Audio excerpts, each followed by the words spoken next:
আসসালামু আলাইকুম, আপনাদের সবাইকে স্বাগত জানাচ্ছি। আমি মিজানুর রহমান মিজান।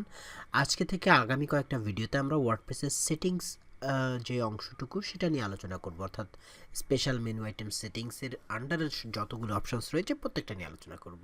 তো আজকেরটাতে প্রথমে আমরা ওয়ার্ডপ্রেসের জেনারেল সেটিংস নিয়ে আলোচনা করব, অর্থাৎ যে প্রথম সেটিংসটা এখানে রয়েছে সেটা নিয়ে আলোচনা করব এবং নর্মালি এই সেটিংসের উপরে ক্লিক করলেও সেটাই ওপেন হয়। তো আমি এখানে ক্লিক করছি।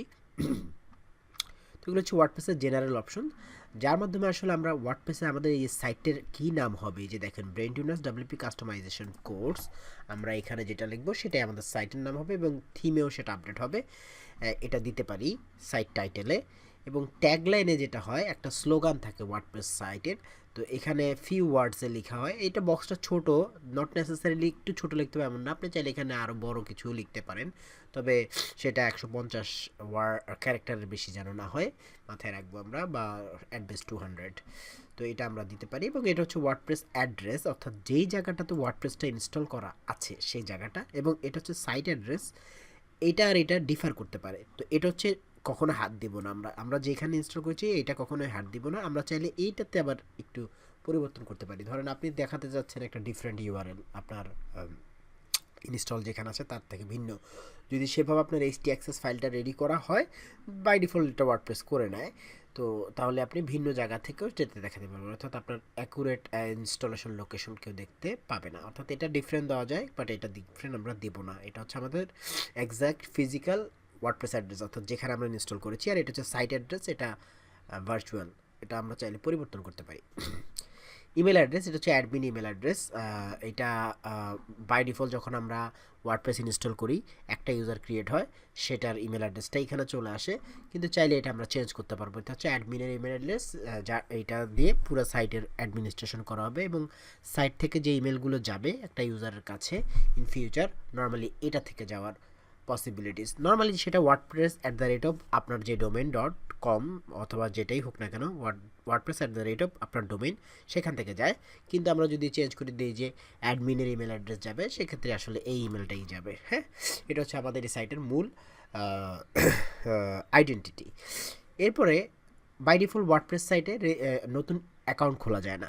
তো আমরা যদি চাই যে নতুন অ্যাকাউন্ট খোলার, অর্থাৎ রেজিস্ট্রেশন করার অপশনস দিব, সেক্ষেত্রে আমরা এনিওয়ান ক্যান রেজিস্টার, এটাতে যদি টিক মার্ক দিয়ে নিচে সেভ বাটন আছে, সেভ চেঞ্জ দিই, তাহলে সেভ হবে। তো এটা দিলে সেভ করা যাবে।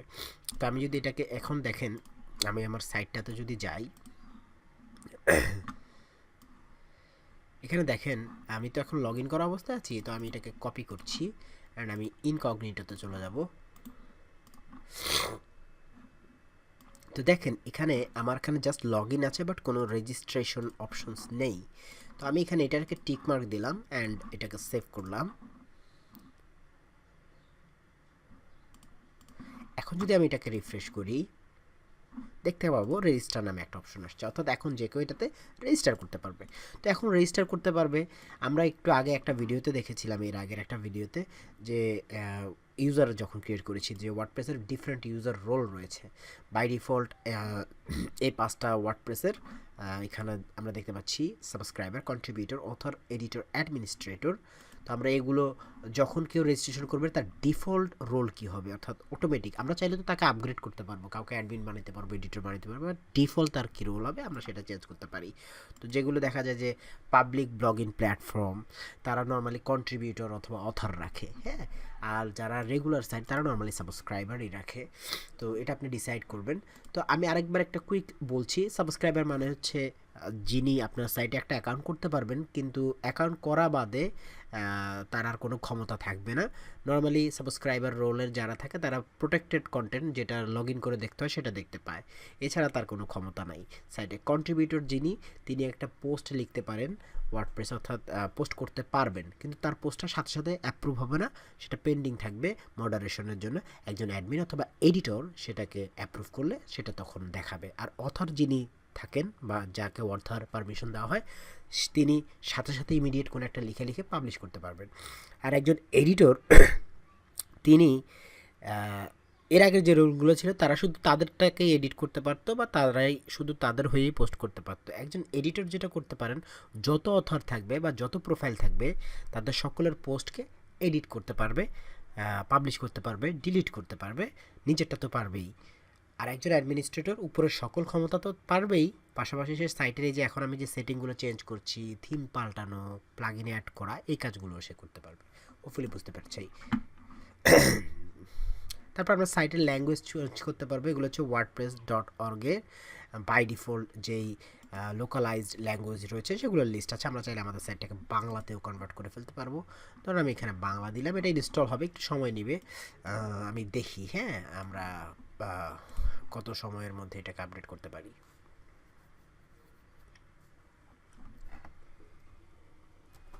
খুব বেশি সময় নেয়নি, আমাদের দেখেন সকল সেটিংসগুলো বাংলায় চলে আসছে, অর্থাৎ এটা বাংলায় লোকালাইজ হয়ে গেল। তো আপনি এইভাবে আপনার একটা লোকাল ভার্সনে এটাকে চেঞ্জ করতে পারবেন। তো আমি এখন এটাকে ইংলিশেই আবার রিটার্ন করে নিচ্ছি, বিকজ সেটাই ভালো হবে। একটু সময় লাগে এই সেটিংসটা আপডেট হতে। ওকে, ইংলিশে চলে আসলো। তো আমরা চাইলে এভাবে ল্যাঙ্গুয়েজ চেঞ্জ করতে পারবো, তাই না? ওকে, এরপর আমরা টাইম জোন, আমাদের ওয়েবসাইটে সার্ভারের একটা টাইম থাকে, পাশাপাশি ওয়েবসাইটের এই যে ইনস্টল করেছি ওয়ার্ডপ্রেসের, সে কোন টাইমে দেখাবে টাইম সেটাও দেওয়া থাকে। তো নর্মালি সেটা ইউটিসি থাকে +0, অর্থাৎ ইউনিভার্সাল টাইম, যেটা জোন ইউটিসি টাইম জোন, অর্থাৎ জিএমটি, গ্রিনিচ মিন টাইমের সমান আর কি। তো আমাদের বাংলাদেশে যে ইউটিসি +6, আমরা যদি চাই যে বাংলাদেশি টাইমেই সকল পোস্টের টাইম দেখাবে, তাহলে আমরা এটা করে দিতে পারি।